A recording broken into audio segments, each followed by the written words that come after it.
This ain't just a channel, this is BBTV. This isn't about last night or what happened after dark. This is about the middle of the day moments where something small turns nuclear before you even finish your coffee. One sentence, one reaction, one emotional spark, and suddenly the whole situation is on fire. Welcome to Freak Out Friday on Ask a Bee, because this one didn't just escalate, it got out of hand real fast. Boss be rising, BBTV's igniting, turn the volume up. Yeah, the whole world's invited, from the gravel road to the neon dream. She built an empire out of broken wings. Boss be rising, sky ain't even the ceiling. When she hits go live, everybody feels it.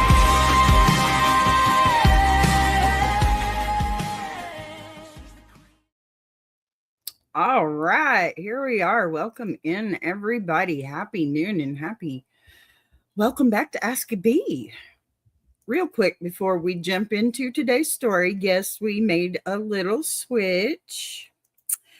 What used to be Circle Back Friday is now officially Freak Out Friday, because lately these are the situations that blow up the fastest and they spiral the hardest and leave people standing there afterwards going, what? Wait, how did we even get here? Some Ask a Bee heart. That's what we got. Some real life relationship puzzles. Just now, we're focusing on the moments where everything went sideways in public, in group chats, in families, and in relationships. And we slow it all down together, okay? And if you're new here, here's how this works. This is not a courtroom. This is not a dog pot. And we don't use real names. I transform details, I remix scenarios, and I protect privacy like it's my job, because it is. Because the goal isn't exposing people, okay? It's understanding behavior. What happened, why it escalated, why lines got crossed, and what could have been handled differently before the whole thing, detonated, really. So today, we're doing something I really love. I've started this recently. It's still fresh, but it's getting some really good feedback. So honestly, this has been working so well lately. I'm into it, because as we go through the AITA stories, AITH stories, those stories, okay? I'm going to stop, riff a little on the short chunks, because you know what? I got opinions too, and I want to hear y'all's. So I'm going to take these little short breaks because I want you to tell me what you're thinking already. Even right after the title, I want to know what you're thinking. So y'all tell me in the chat and we'll talk about this, okay?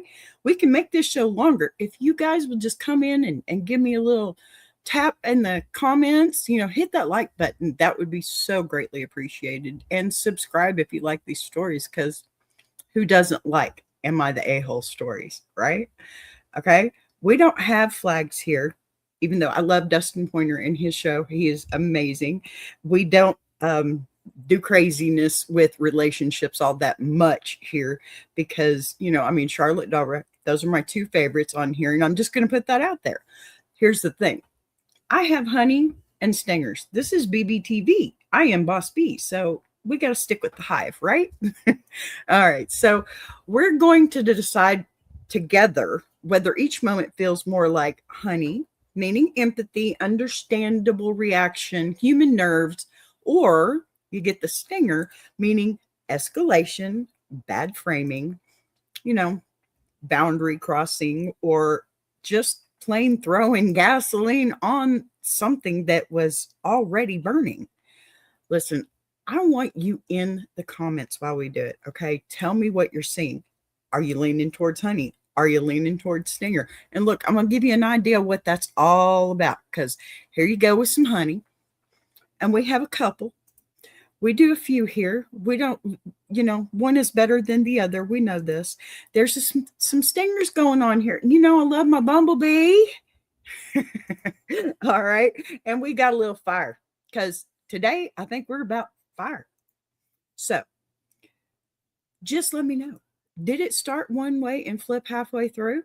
Because the real fun is watching where chat agrees and where we split. And I'll tell you right now, Am I the Eight Hole has been one of the best things I could have tried for this show.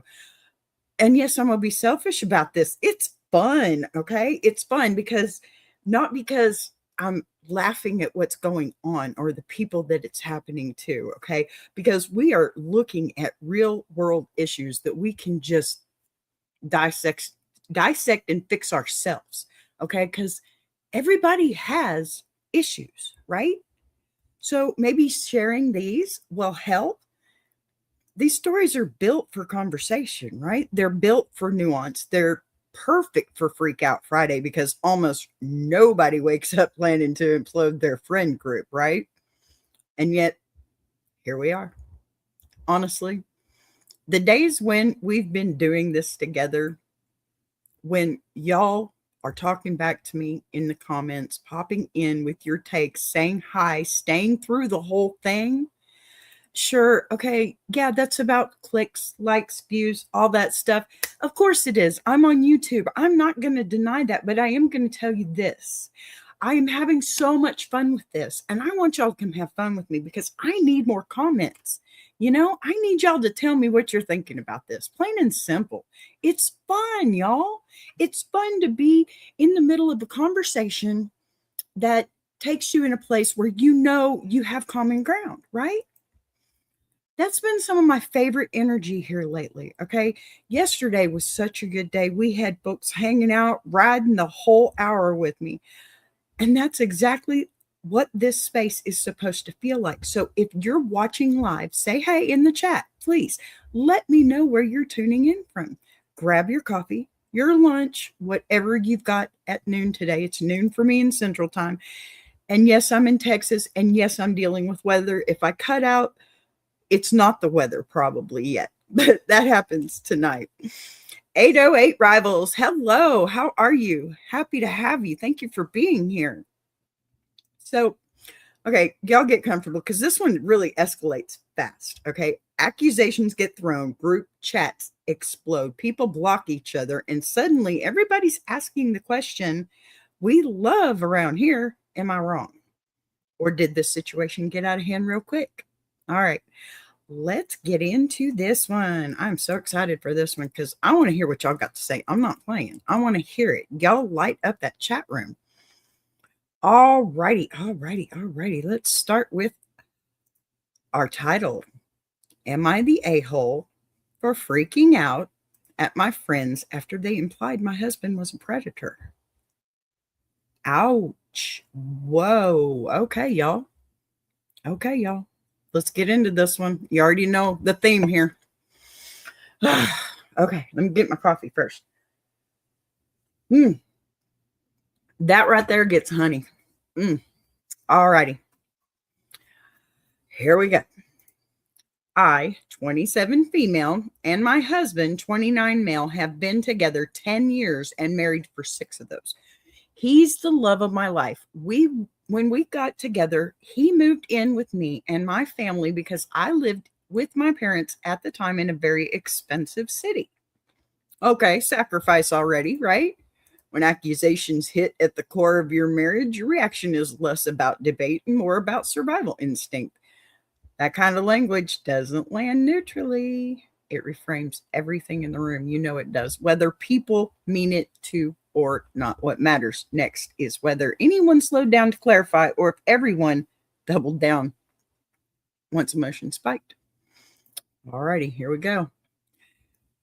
Okay, now then, I have 3 younger siblings, 16 female, 14 male, and 12 female. For all their 14th birthdays, I've always said I would take them on a trip. We took my sister on a trip for her 14th birthday, and now at the end of this month, we are taking my little brother. Aren't you awesome? Do you need another sister? Sorry. My husband and my brother get along better than anyone. That's beautiful. Neither of them have a brother. Okay. My husband has a sister, and my brother is the only boy out of 6 of us. Woo! I got one of those. a brother out of 6, that is. So they gravitate towards each other, and it's incredibly sweet to see. It's like they were meant to be brothers. Okay, the dynamic reads as chosen family energy, mutual recognition, not secrecy, right? When adults show up consistently and openly around kids, that usually signals safety, not something hidden.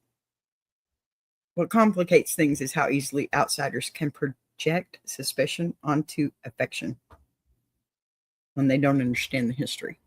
So here we go. We're going to give some honey already because, that's healthy bonding, visible closeness, long-term consistency, y'all. Come on. It's amazing, right? Okay, honey for that one. All righty. Last night, I was hanging out with a few of my friends and I was talking about how we are planning on taking my brother on a trip. And I joked about how I would be the third wheel the entire time because they get along so well. Few of my friends laughed, but one of them gave me a weird look. Ruh-roh. She said that sounded really weird and inappropriate if my husband is giving my younger brother more attention than me. What?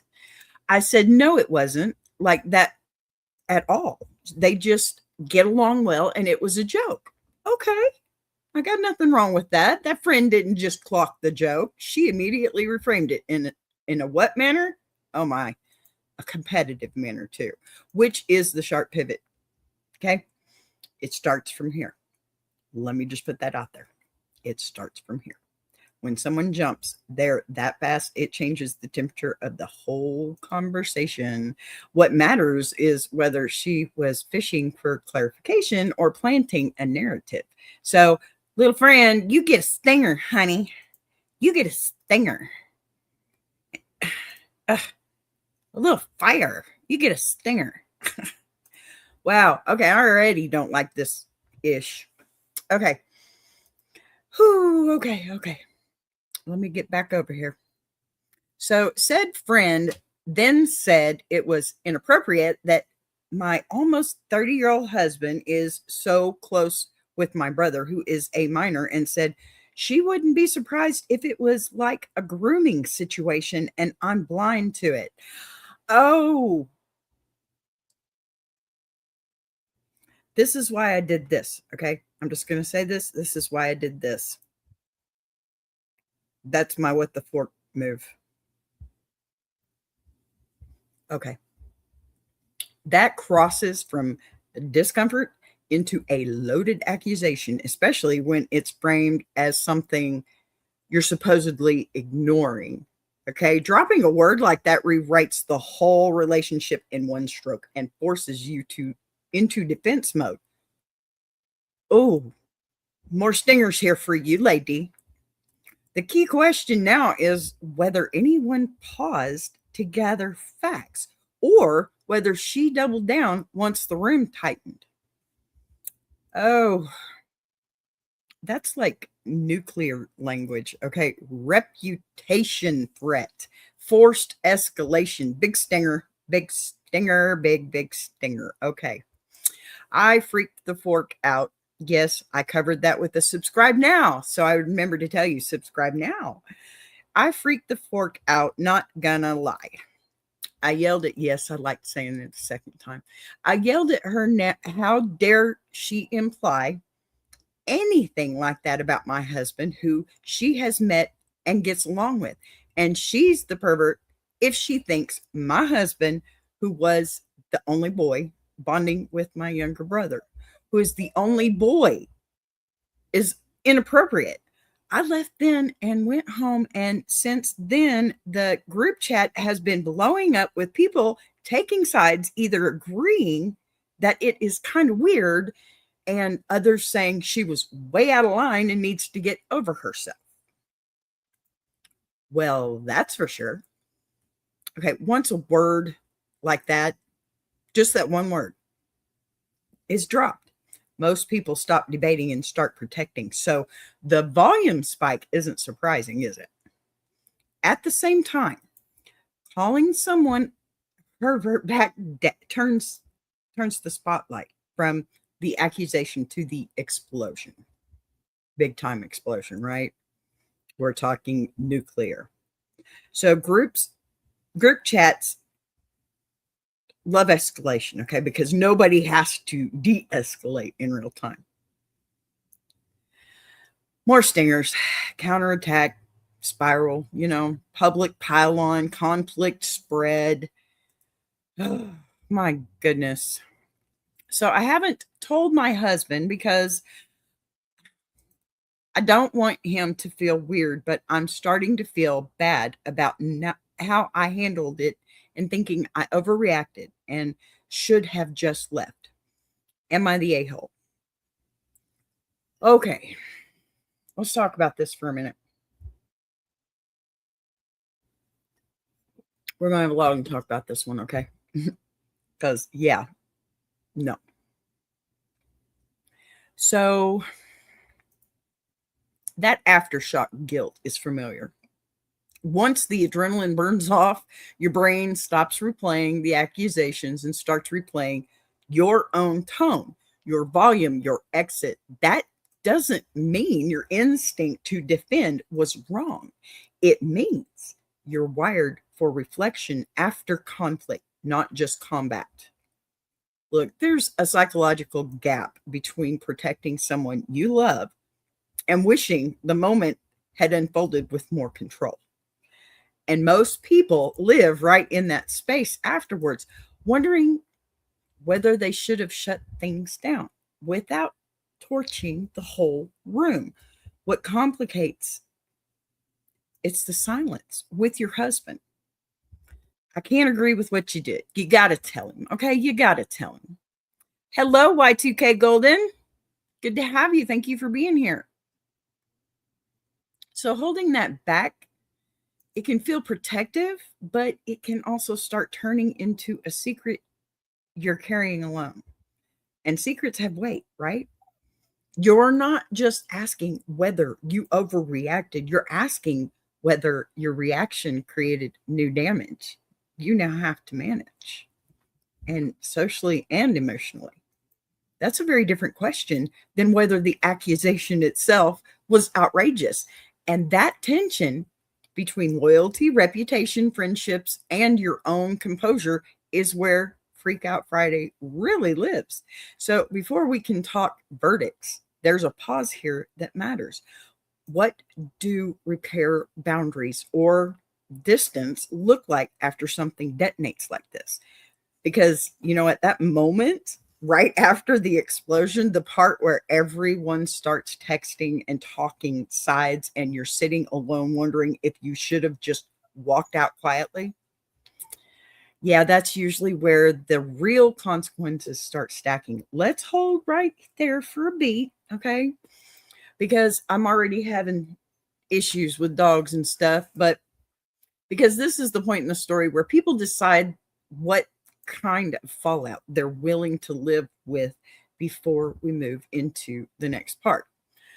I just want to say this is honey to me. Post-conflict reflection, loyalty, tension, repair, instinct. That's honey, because I think she recognized everything that she needed to. And in that moment, right? I mean, I don't agree with her not telling her husband. Okay. I just don't agree with that. You need to tell him right now. It's important. It's about him. And it is a very bad accusation, right? So talk to him. You got to tell him about this, right? You got to tell him. You just got to. I'm sorry. Forgive me. But you got to. There's no question about this, because think about this. It's going to devastate him either way.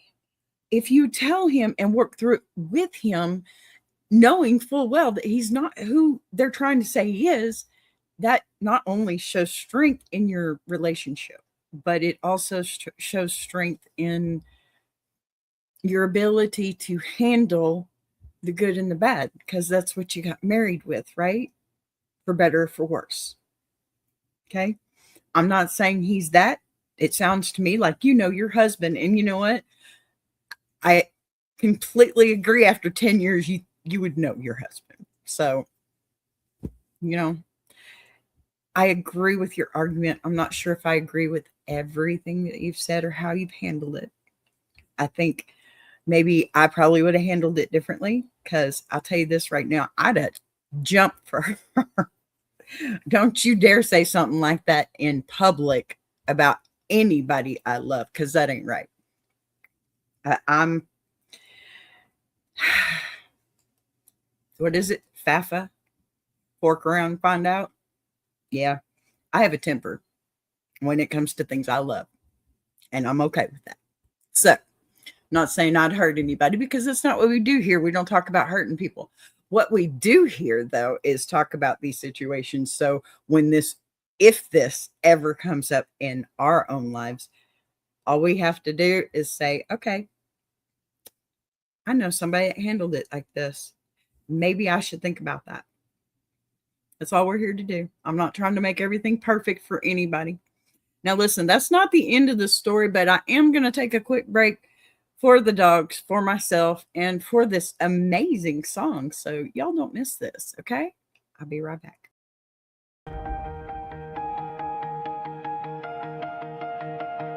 She came from the quiet storms, built a fire from the ground, turned a whisper to a warning. Now her voice shakes the town. Every setback was a lesson, every doubt became a key, unlocking something bigger. That's the rise of Boss B. When the lights go low, her vision hits high. She built a whole damn network off a promise and a try. Every sunrise, every moment, she's stacking legacy. This ain't just a channel, this is BBTV. Boss B rising, BBTV's igniting. Turn the volume up, yeah, the whole world's invited. From the gravel road to the neon dream, she built an empire out of broken wings. Boss B rising, sky ain't even the ceiling. When she hits go live, everybody feels it.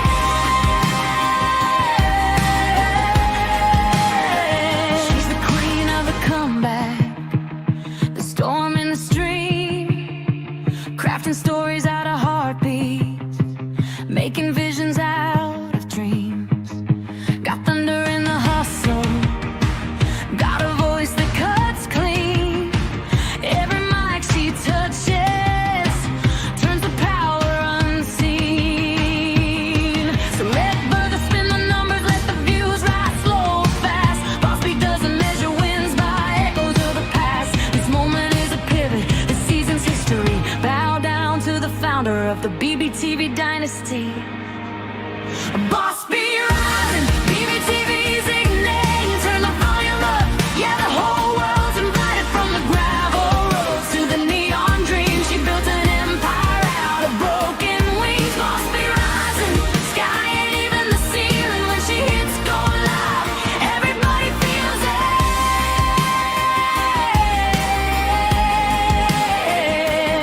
She's got fire in the head, it's got truth in the frame, got a heart that won't retire and a gift you can't name. Every loop, every letter, every dream she sets free, it's a love note to the world sign. Boss B. And the world keeps watching as the numbers climb, but she's counting all the moments, not the dollar signs. From the late night grind to the daylight scene, she's building something bigger than the algorithm's dream. Boss B rising, BBTV shining. Her story's rewriting, a legacy in real time. Boss B rising, BBTV's igniting. Turn the volume up, yeah, the whole world's invited. From the gravel roads to the neon dreams, she built an empire out of broken wings. Boss B rising, sky ain't even the ceiling. When she hits go live, everybody feels it.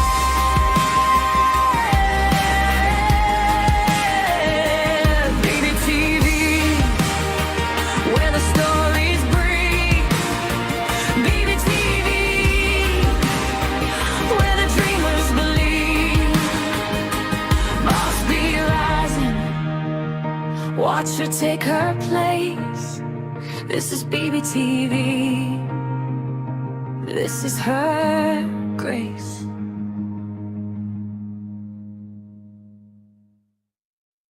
Join Boss B for Ask a Bee Monday through Friday, 12 noon Central Standard Time and Jukebox Journey every Saturday, 8 p.m. Central Standard Time.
All right, we are back.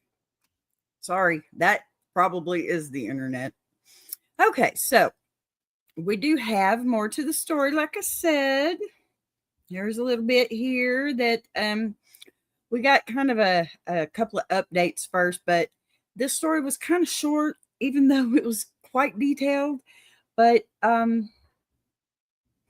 yeah, there's a little bit of updates, and then I pulled out some comments that I thought were absolutely perfect for commenting.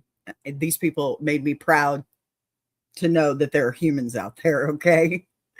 So, all right, we're going to start here. This was some points that she edited into that she wanted to make. I mean, can you blame her? Probably not. So, let's see here. Oh, where am I at now? Sorry.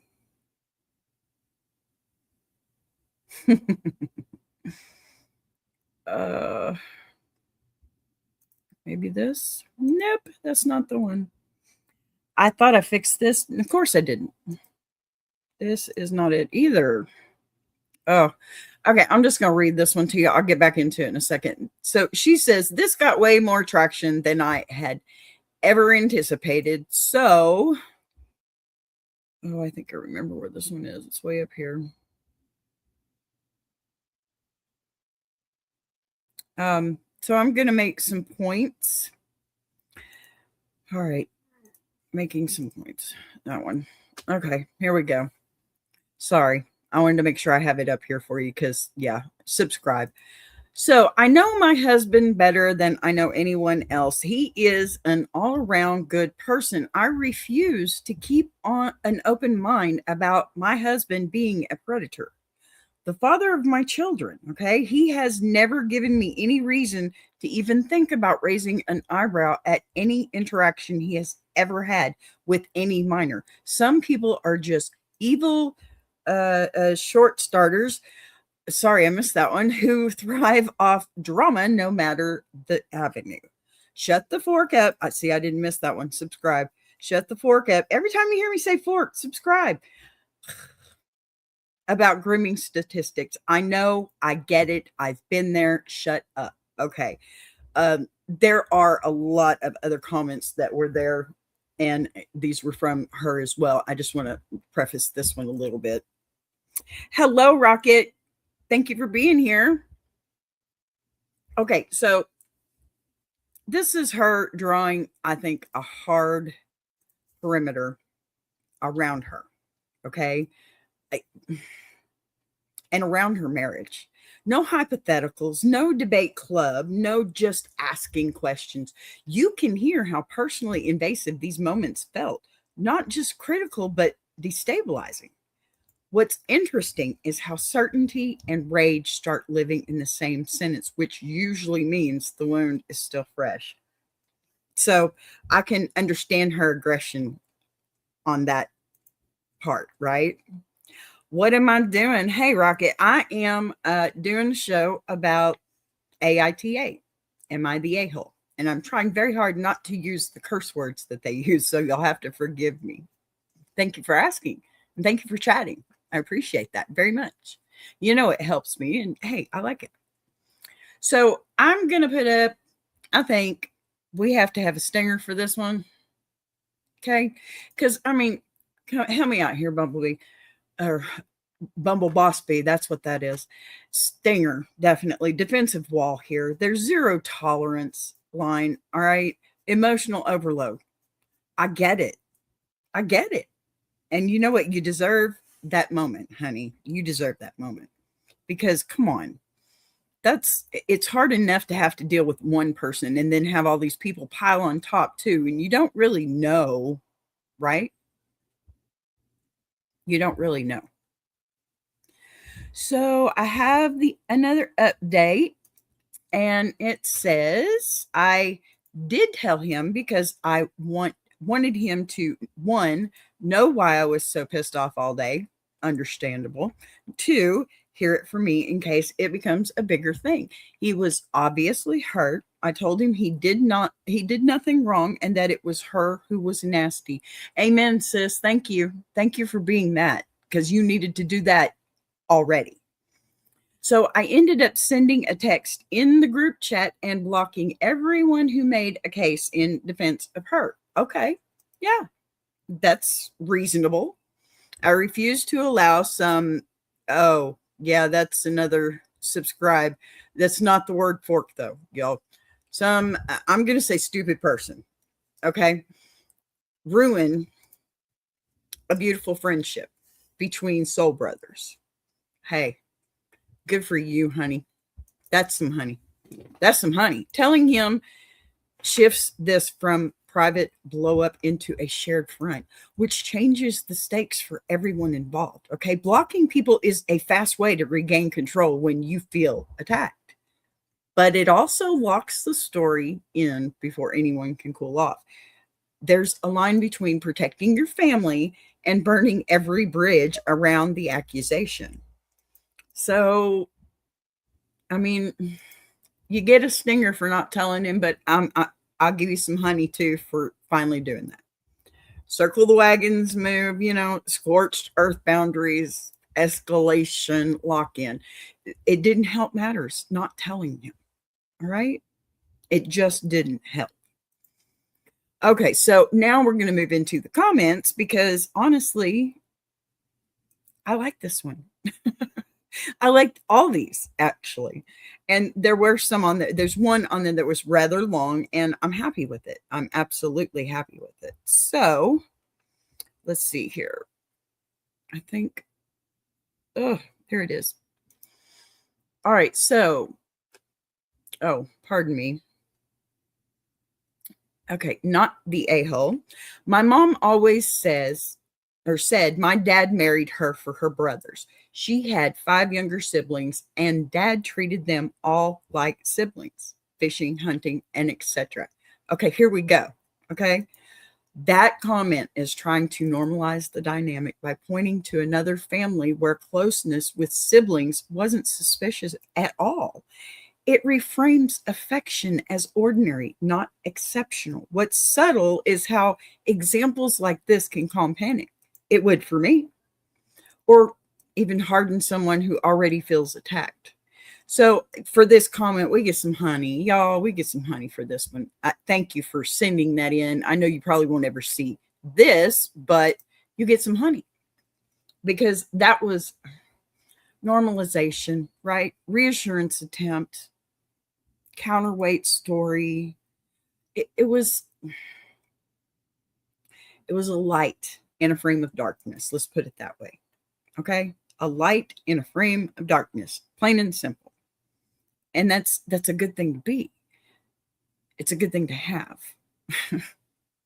So, all right. Darn it. I don't know why I'm having a hard time with these now. I fixed them. I swear I fixed them. I think it's this one. Let me see here. All right. So my partner's brother and I adopted each other as brothers.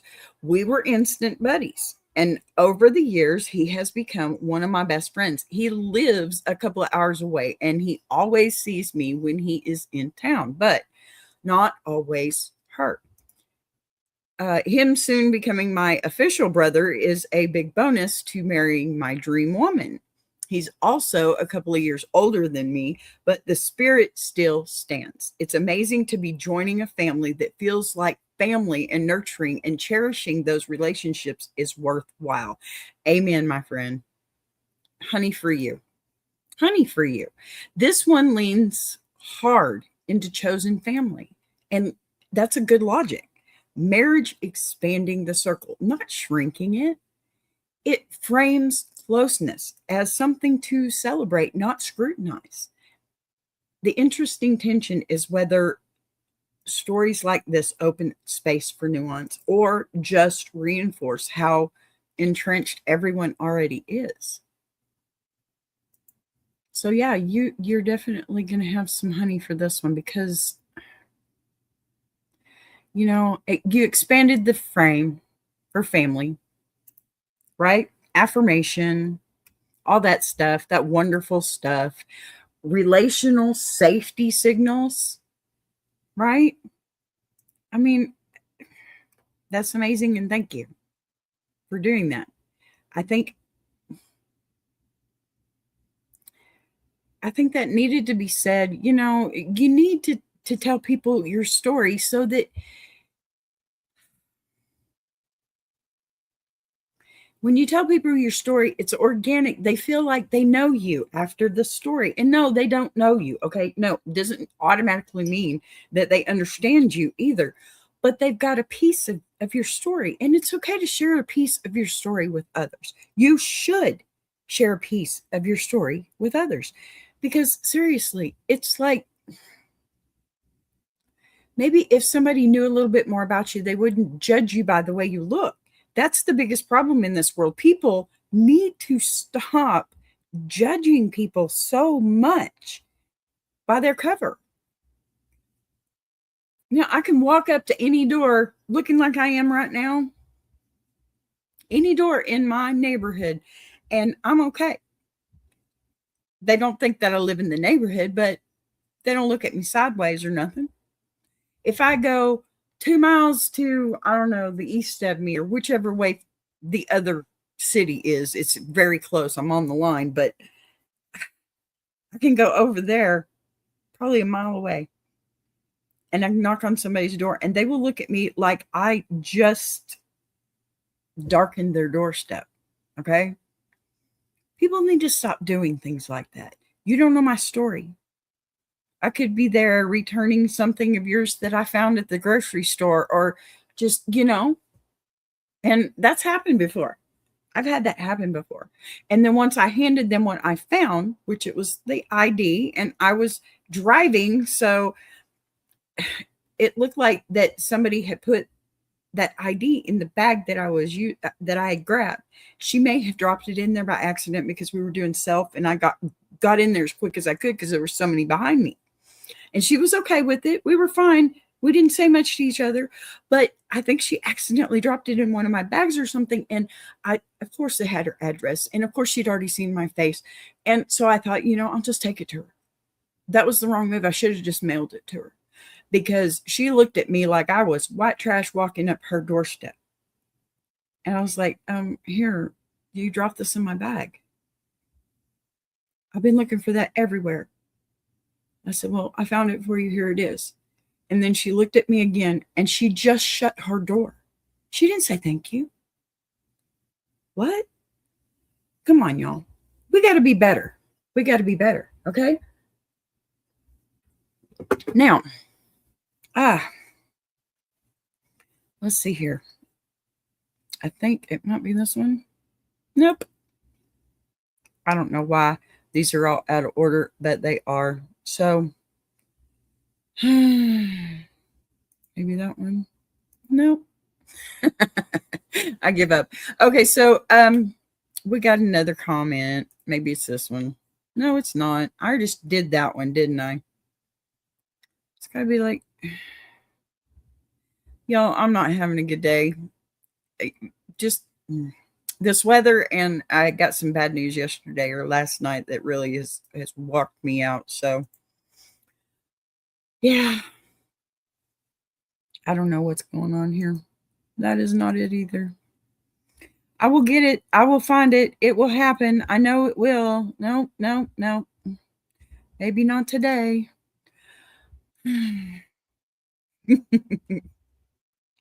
Y'all, I just, you know what? I give up. I give up. Nope, that's not the one either. All right, I'm just going to read it. Have a much younger brother. He and my husband are tight. My husband is 25 years older, but they have a shared love of music and board games. My brother had his first child 2 years ago, and have almost 17-year-old. So there has been a lot of dad bonding lately. My teenage son is also in love with his baby cousin, who is a little girl.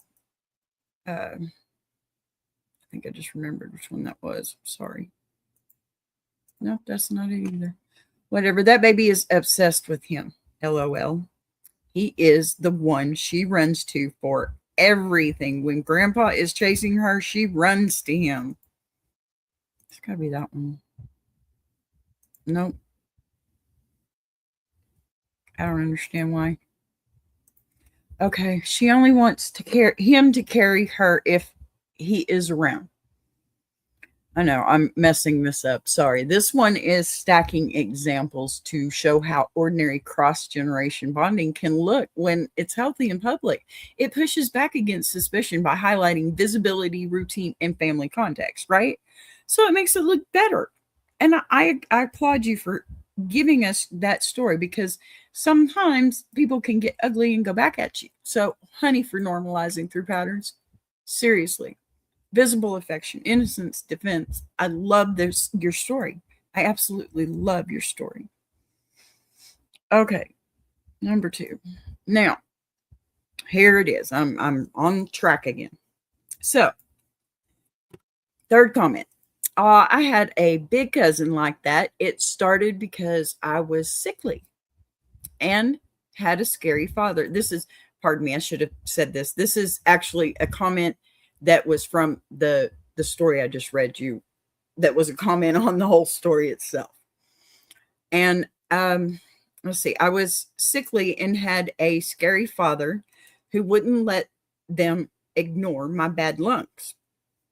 And so was guaranteed a bed during family events while all the healthy kids had to fight it out or sleep on the floor. Okay. My cousin Jim was 11 years older than me and quickly figured out if he claimed I wanted him to sleep with me or I'd had a nightmare, which wasn't always a lie, and he needed to stay with me, he got the bed too. Okay. I mean, that's typical kids, right? No, it's not. This kid is great. Okay. And wait till we get into this story just a little bit more, because you're going to love this kid. I'm going to be honest. Some of this sounds a little iffy. And there may be some people out there that think, oh, that's a no-go. Well, let me tell you something. Things are a lot different now than they used to be. Okay. And keep that in mind. So this one to me introduces tenderness and caretaking without fear attached. Sorry, not sorry.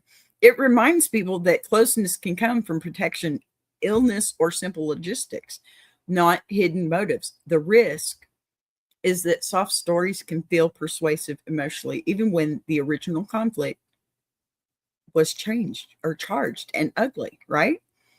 Honey, caregiving bond here, innocent framing, emotional counterweight. This one's perfect. I think that's awesome. So, all right, we're still moving through this one. It's a long one. There's sections here. Add to that the fact that he was a bit baby crazy, and my mom was the first aunt or uncle who let him spend time with her baby, because boys don't like babies, don't you know?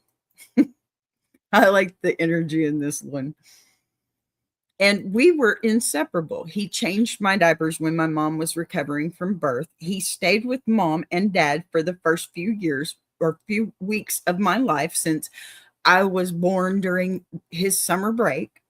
He learned how to dress me properly for the weather. My second word was Emmy, my best attempt at his name. And he would hold me in his lap and read to me whatever young adult novel he was reading, because my dad told him babies like being read to, but didn't specify what exactly a baby should be read. Times are different, y'all. Don't judge. Apparently, I liked the Hardy Boys. See, times are different, y'all. Hardy Boys was not that bad. Okay. So this keeps the layering normal, right? Visible caretaking until it feels almost mundane. This kid learned how to be a good dad. That's what happened. That's all that happened. Diapers, reading, summer visits, everyone watching. It's pushing against the idea that affection automatically equals danger by showing how embedded the behavior was in family life. What it doesn't resolve is whether public warmth always protects people from private misreadings later on, though. That's why I say times were different, y'all. Okay. Honey. He gets honey. I don't care. He gets honey. Long-term caretaking, family oversight, innocence narrative here. Okay. This guy is so cool. I like this. And you know what? I had a cousin like that kind of too. My mother and father divorced when I was 4 years old. My mother and I lived with my grandmother most of my life, if I wasn't living with my grandmother myself. But I had a cousin, Larry, and he's moved in a very different direction, and I still love him deeply. It's just not a direction I can follow, and I know he understands that. I miss him. It's a hard dynamic because I call him brother cuz. That's what it was. He took care of me when I was younger. When I was in school, if anybody bothered me, he was there to protect me. If somebody come up to me in school and was even the least bit aggressive, he was there to protect me. We went to school together. We did everything together. I mean, we even beat each other's butts, we had fights like that. We were more brother and sister than, unfortunately, him and his sister were. And unfortunately, she's gone now too. So it's dynamics, y'all. You can find common grounds. I have a cousin that was like that. There's some things that he probably shouldn't have made me a part of, but you know what? We were young and he didn't know that. He was just trying to do the best for me that he could, because my mother and father were divorced. And when they first got divorced, we went and lived with my uncle and them. Okay. They helped us out of that mess. So that bonded us even closer. I was only 4 years old. It's amazing what family can do and how dynamics change so much. Nobody would have ever said anything about him and me. He said, one time he said something about, somebody mentioned kissing cousins. Okay. First off, that everybody, you say that and people get the wrong idea. Okay. That's not what that is. Okay. Give me a break. What we were was so close that we were brother and sister instead of cousins. Okay, that's how much we were around each other. We grew up that way. You got to think about the dynamics that have changed between then and now. Plain and simple. Plain and simple. So, okay. Here we go. When I was annoying toddler, he always made time for me. Even if it was just playing a video game and reading my favorite flavor text. Okay. He got a novel or something based on Mortal Kombat and educated me on every fighter and told me the red stuff that came out of them was raspberry jelly. And if I kept eating PB&J sandwiches, I'd start bleeding blackberry jelly. No, I didn't find this scary. He never let me be scared. He even showed me my first horror movies.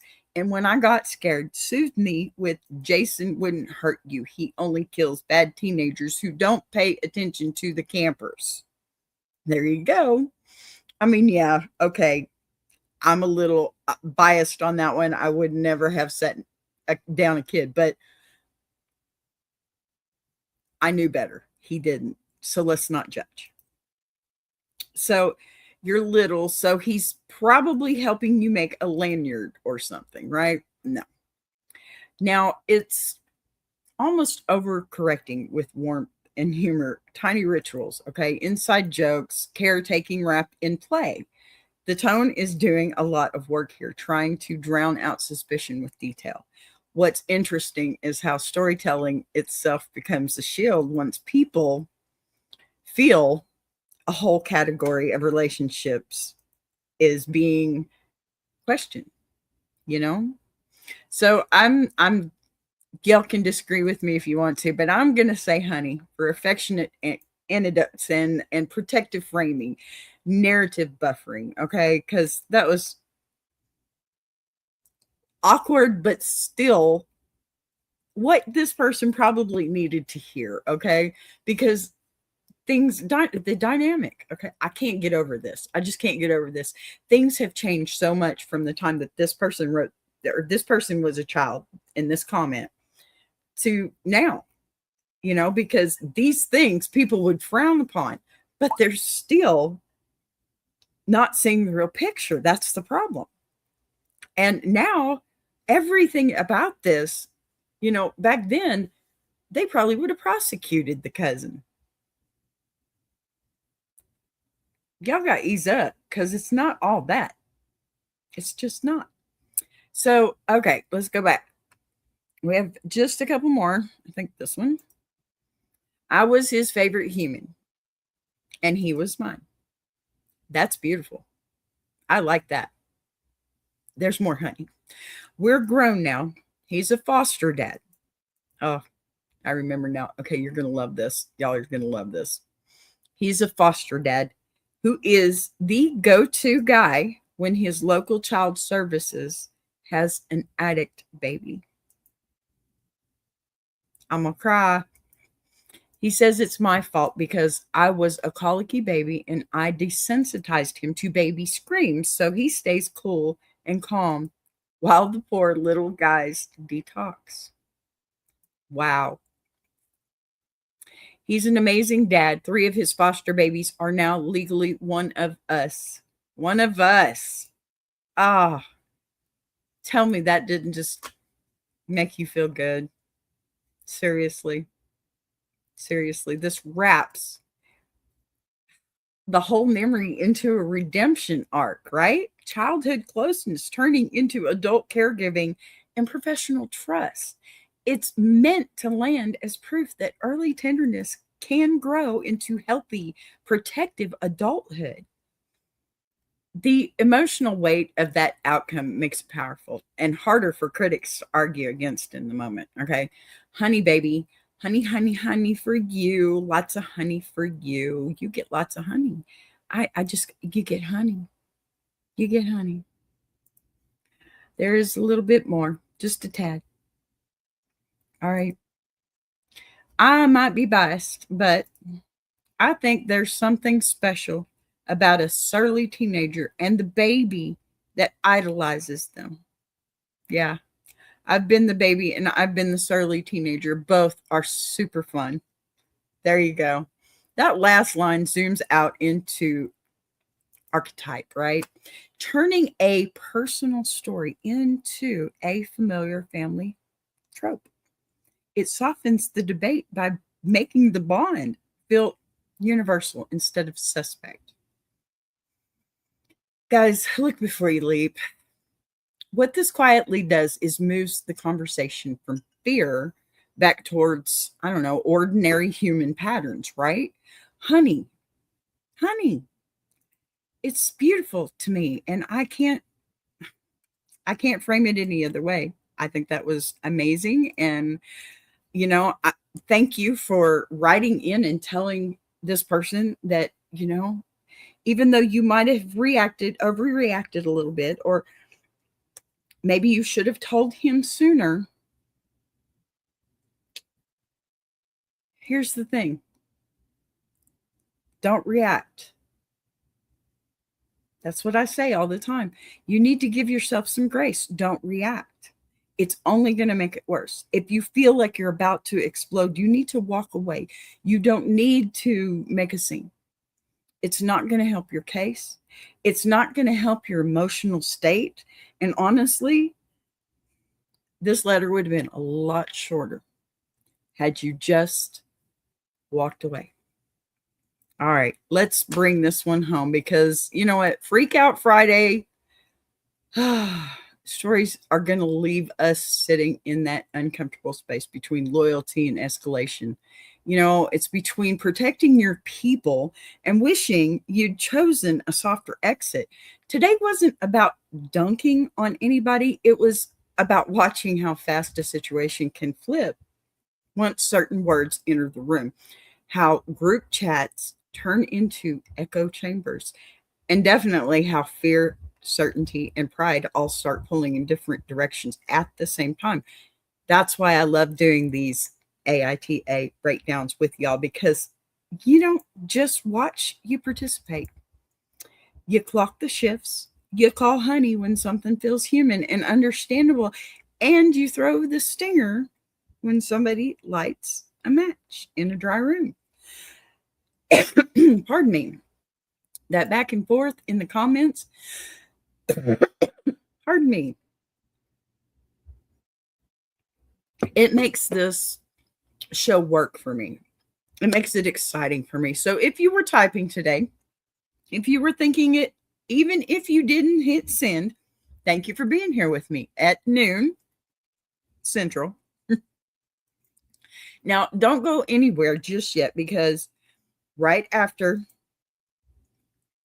before I sign off, I've got two quick things I want you to stick around for. First, you're going to see a brand new promo for Tuber Chat. Yes, I showed it yesterday, but we're showing it again today, and I want you to know it's new and it's improved, and I love you guys. And if you're a creator, a streamer, or somebody trying to grow a channel without losing your mind, this one's for you. You need to go see Tuber Chat. They're amazing. And right after that, you'll also catch, well, VB's going to do it all, but VB's going to bring BBTV promo to you. So hang tight. Let these roll and check them out before you click away, please. Freak Out Friday, it's been amazing. Make sure you're subscribed, please. Don't forget, okay? Because you love me, right? Hit that like button, okay? So Bertha, the algorithm, knows we were here working, and come back tomorrow. It's Jukebox Journey for tomorrow night, 8 p.m. Central, if I have power. Just kidding. I'll be here, I'm sure. I have 5G internet from T-Mobile, and it has been a blessing. Okay, so y'all get a hold of the Tuber Chat. Get over there. I'm not playing. You'll love them. They're awesome. And I have a feeling this is only going to get better from here. Okay? I'll see you in the next one. Stay right here for the promos. Love you guys. Bye. I want to take a minute to shout out Tuber Chat. If you're a creator who's tired of surface level advice, and actually wants to understand how YouTube works, that's the space. It's real conversations with real creators who are in the trenches, building channels, testing ideas. No posturing, no gatekeeping, no fake guru energy, just people sharing what's working, what isn't, and why. If you're serious about growing, learning, and not doing this alone, check out Tuber Chat. The link is in the description. If you're enjoying this show, subscribing is the easiest way to support what's being built here on BBTV. You'll see the join button right next to subscribe. No pressure, no expectations, just an option for people who want to support the channel in a real way. We're live weekdays at 12 p.m. Central, and each day has its own focus. Same honesty, same voice, just different conversations depending on the day. And if you've got a story you want to share, send it in. Anonymous is always fine. Boss be rising.